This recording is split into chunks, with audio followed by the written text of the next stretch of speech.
सबसे बड़ी सीमा मौर्य काल के समय के साम्राज्य में हमारे देश की थी।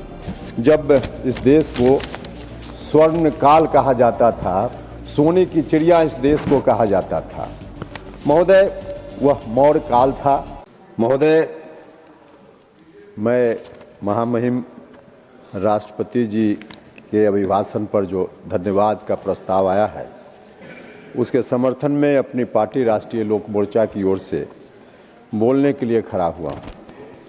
समय तो बहुत कम है, इसलिए बगैर किसी भूमिका के मैं एक दो सुझाव, जो महत्वपूर्ण सुझाव है, सरकार के समक्ष रखना चाहता हूँ। महोदय, महामहिम ने अपने भाषण में इन शब्दों को, इन पंक्तियों को उद्धृत किया है। उन्होंने कहा, अतीत के क्षणों को याद करते हुए जब देशवासी अतीत के ऐसे महान पड़ावों और अपने पूर्वजों के महान योगदान को याद करते हैं तो नई पीढ़ी को प्रेरणा मिलती है। ये प्रेरणा विकसित भारत की ओर हमारी यात्रा को गति देती है। महोदय, महामहिम ने इन पंक्तियों के माध्यम से हमें संदेश दिया है। हम जब विकसित भारत की बात करते हैं, विकसित भारत की ओर प्रस्थान की बात करते हैं और इस संदर्भ में अपने अतीत को याद करते हैं, तो हमें स्वाभाविक रूप से इतिहास का वह कालखंड, हम जहां भारत को ले जाना चाहते हैं, हमारे प्रधानमंत्री जी जहां भारत को ले जाना चाहते हैं, हम इसको जब अतीत के आईना से देखते हैं तो हमें भारत का वह कालखंड याद आता है जब इस देश को स्वर्ण काल कहा जाता था। वह कालखंड स्वर्ण काल के नाम से जाना जाता था। सोने की चिड़िया इस देश को कहा जाता था। महोदय, वह मौर्य काल था। उस वक्त जो हमारे देश की सीमा थी, अब तक सबसे बड़ी सीमा मौर्य काल के समय के साम्राज्य में हमारे देश की थी।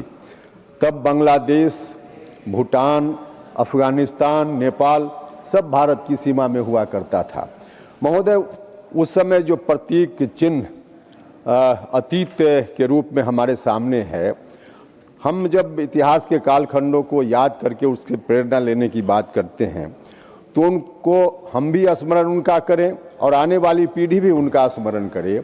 इसके लिए हमारी ड्यूटी बनती है, हम सब की ड्यूटी बनती है कि उन कालखंडों पर जो धूल पड़ा है उसको हम झाड़ें, पोछें, उसको साफ करें, उसको जीवंत बनाने का काम करें। और इस दृष्टि से वह जो साम्राज्य चलता था, मौर्य काल का साम्राज्य चलता था, उसकी राजधानी पाटलिपुत्र हुआ करती थी, जो आज पटना के नाम से जाना जाता है।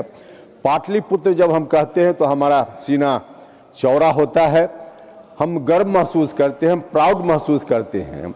इसलिए हम सरकार से आग्रह करना चाहते हैं कि कालखंड में, कालांतर में, जो शुरुआत में उस समय साम्राज्य जब मौर्य का था, तब जो पाटलिपुत्र नाम से वह राजधानी जानी जाती थी, उस राजधानी का नाम बाद में पटना हो गया।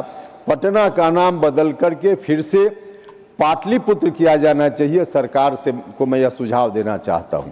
महोदय, यह संभव है, इसलिए भी संभव है कि देश में कई शहरों के, महानगरों के नाम बदले गए हैं, जिसमें कलकत्ता का नाम कोलकाता, उड़ीसा का नाम उड़ीसा, बम्बई का नाम मुंबई जब हो सकता है तो पटना का नाम पाटलिपुत्र क्यों नहीं हो सकता है।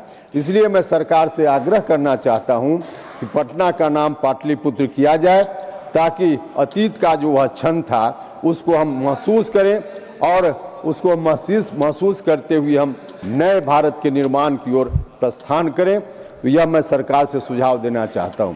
महोदय, और भी कुछ कहना चाहता था, लेकिन समय आप घंटी बजाने वाले हैं, इसलिए पहले ही मैं आपका बहुत बहुत धन्यवाद करता हूं। आपने समय दिया बोलने के लिए, और फिर से राष्ट्रपति जी के अभिभाषण के समर्थन में जो प्रस्ताव आया है उसका मैं अपनी पार्टी की ओर से समर्थन करता हूं। बहुत बहुत धन्यवाद। धन्यवाद माननीय उपेंद्र जी।